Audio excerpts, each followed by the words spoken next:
My name is Devin Hartley. I'm 32 years old, and I spend my days at a hospital billing office in Atlanta, untangling other people's insurance nightmares, prior authorizations, denied claims, deductibles that blindside families at the worst possible moment. I was good at it. Maybe too good.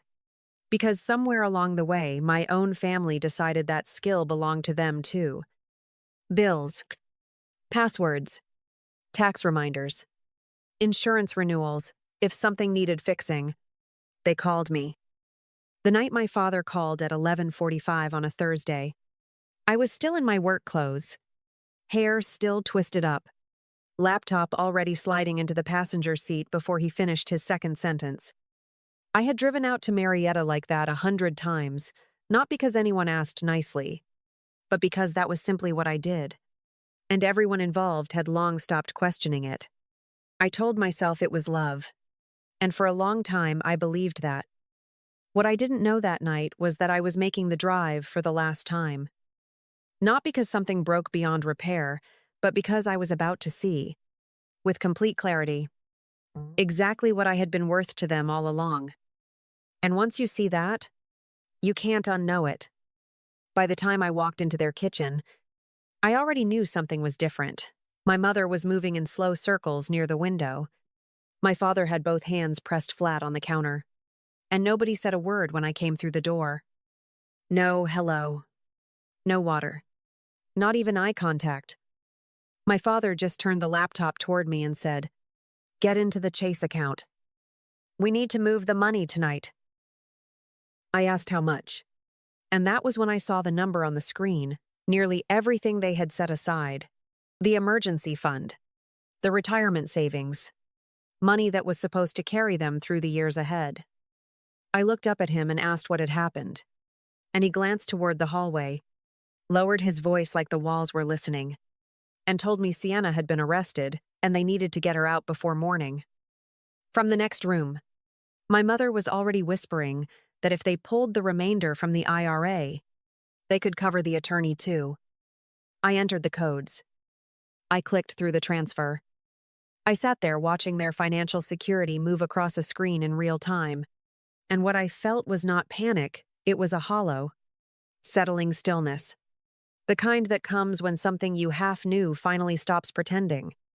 They were willing to drain everything for her. No debate. No hesitation. No conversation about consequences. When it was done, my father barely looked at me before he said, "You can head home now. The same way you'd dismiss a contractor who'd finished the job." I sat in my car for a full minute before I turned the key, staring at their front lawn, not crying, just watching the light through the window and finally letting myself feel what I had been carrying for years. 2 weeks after that night, I called my father during my lunch break and told him I needed help covering the deductible for my gallbladder surgery. Not a large ask. Not an emergency by any dramatic measure. Just a daughter telling her parents she was having a procedure and could use some support. There was a pause on the line, the kind that lasts just long enough to tell you everything. And then his voice came through flat and certain.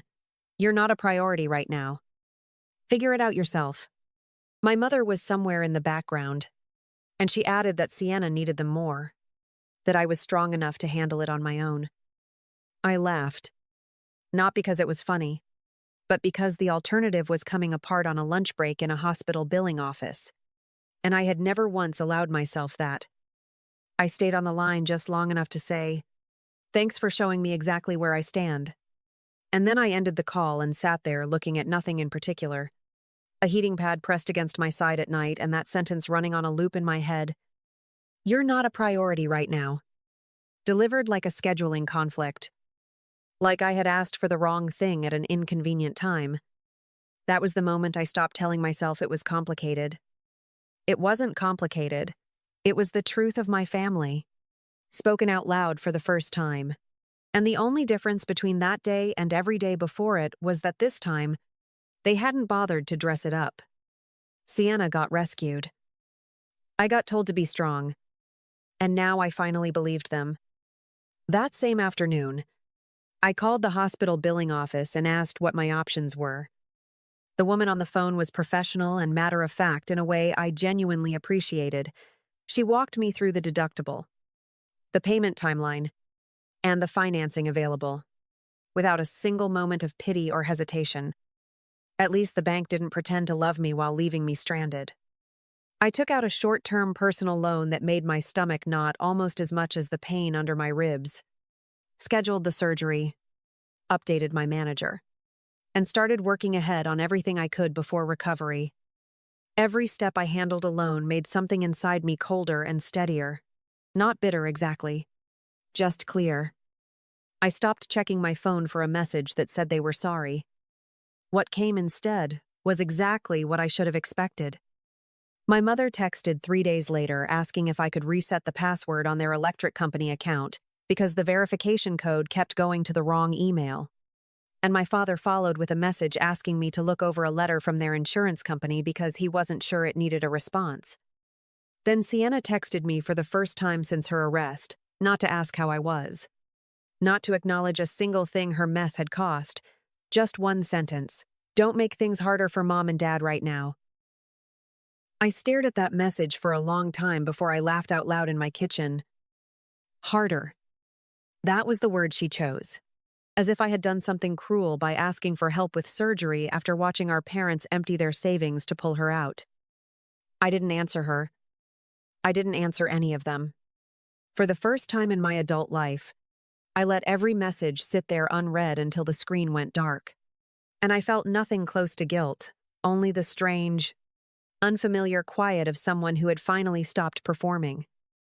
I drove to the hospital before sunrise with a small overnight bag in the passenger seat and a knot in my chest that had nothing to do with anesthesia. I signed my own forms, listed Candace as my emergency contact, and paid what I could at the front desk without looking up. The waiting area was quiet and cold, and I sat there in a thin hospital gown under fluorescent lights. Telling myself not to check my phone, I checked anyway. There was a voicemail from my father, not wishing me luck, not asking if I was okay, just his voice saying he was having trouble with a payment portal and needed me to call back when I had a chance because something important was due that afternoon. I set the phone down on the chair beside me and sat very still. Something inside me went completely still then, not shattered, not angry, just finished in a way that felt permanent and clean. When I woke up after surgery, groggy and dry-mouthed and sore, Candace was beside my bed. My parents were not there. Sienna was not there. No flowers. No missed calls. No message asking how it had gone.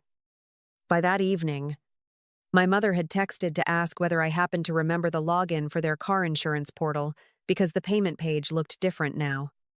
I read that text twice, then locked my phone and turned it face down on the blanket. And that was the moment the sadness stopped, feeling like sadness.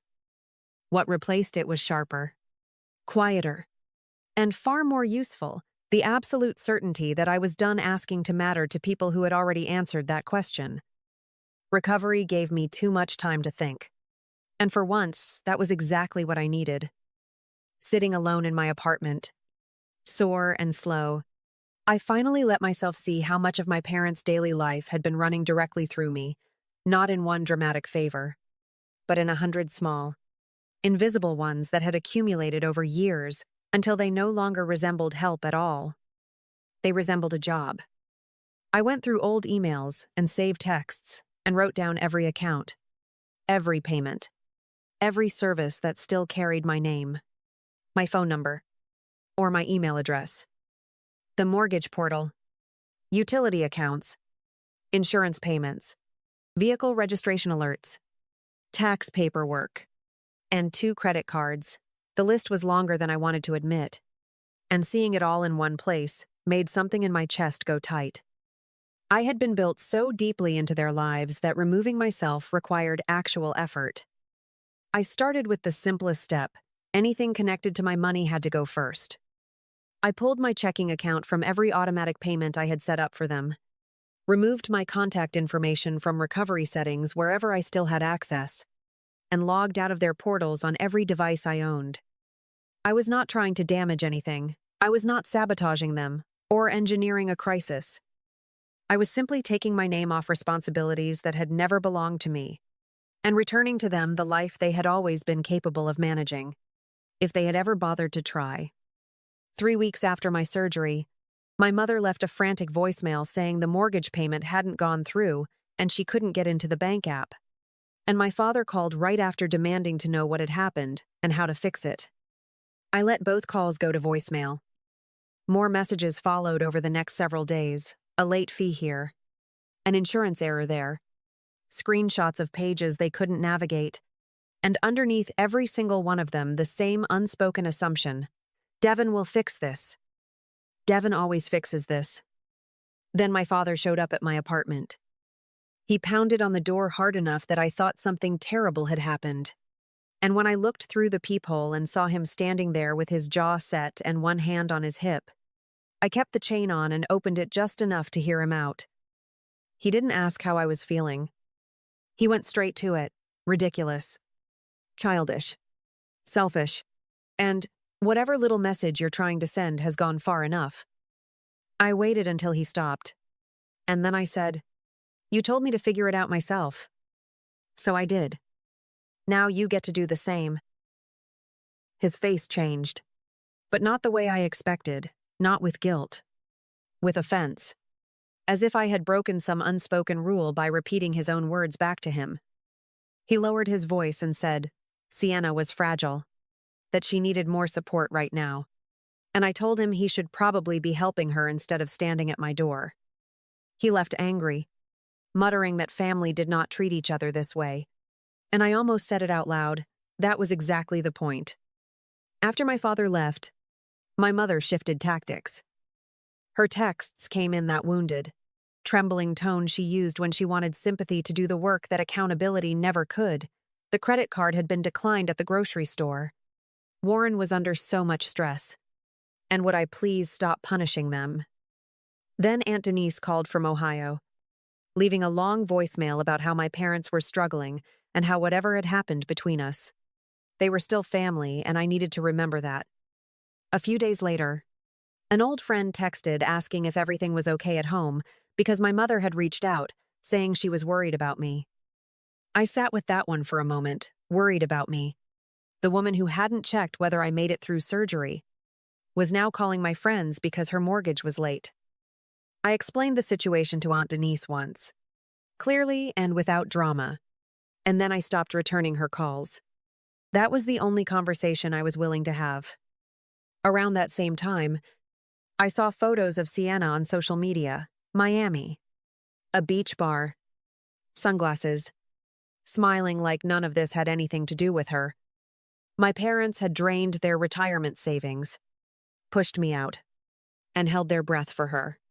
And she was posting vacation photos from Florida while their bills piled up back in Georgia. That was when the last trace of ambivalence I had been carrying finally dissolved. Because this was never complicated, it was favoritism. And the bill had come due. My mother stopped texting and started showing up. The first time, she was standing in the lobby of my building, holding a manila folder against her chest. And when I walked in from work, she moved toward me with red eyes and said she just needed 5 minutes. I stopped, because some part of me still needed to hear what she thought was serious enough to finally move me. She pulled papers from the folder one by one, a late mortgage notice, a past due property tax letter, a warning from the auto insurance carrier, and kept holding them out toward me like I was supposed to take them. Sort them. Make the problem disappear the way I always had. Her voice was shaking when she told me everything was happening at once and she didn't know where to start. I looked at that stack in her hands and felt something go very cold. Because I recognized exactly what she was doing, she had found the starting point. And she was standing in front of it. I told her as calmly as I could that she and my father had made it clear who mattered when things got hard. And then I said, "You chose who to save first. Now you get to live with that choice." She started crying, not soft tears. Angry and humiliated ones that drew glances from 2 people near the elevator and told me I was being cruel. That this was not who she raised. That families do not abandon each other. I leaned in just enough to keep my voice low. "You abandoned me first. Then I walked past her and left her standing there with the folder in her hands. A few days later, I drove out to Marietta while I knew they would be gone and let myself in to collect the last of what was mine, a winter coat, a box of childhood photos, 2 books, a lamp I had bought myself when I was 23. The house felt strange without anyone in it, too quiet and too clean, like a place that had already started the slow work of forgetting me. I didn't leave a note, didn't move anything that wasn't mine, just took what belonged to me and closed the door behind me for what I understood would be the last time. On the drive back to Atlanta, I waited for the heartbreak to arrive. It didn't. What I felt instead was something quieter and more permanent, not relief exactly, but the particular stillness of a decision that has finally caught up with the truth. I also paid off the joint credit card that still carried my name, cleared the remaining balance, and closed the account the same week, because I wanted every financial thread between us cut cleanly and completely. I was done. A foreclosure warning notice found its way to an old email address of mine that was still buried in their mortgage system, and I sat there reading the deadlines and the consequences and felt nothing close to surprise. Aunt Denise called shortly after to tell me my parents were talking about a short sale, move fast, take whatever the lender would approve, avoid losing everything to foreclosure outright.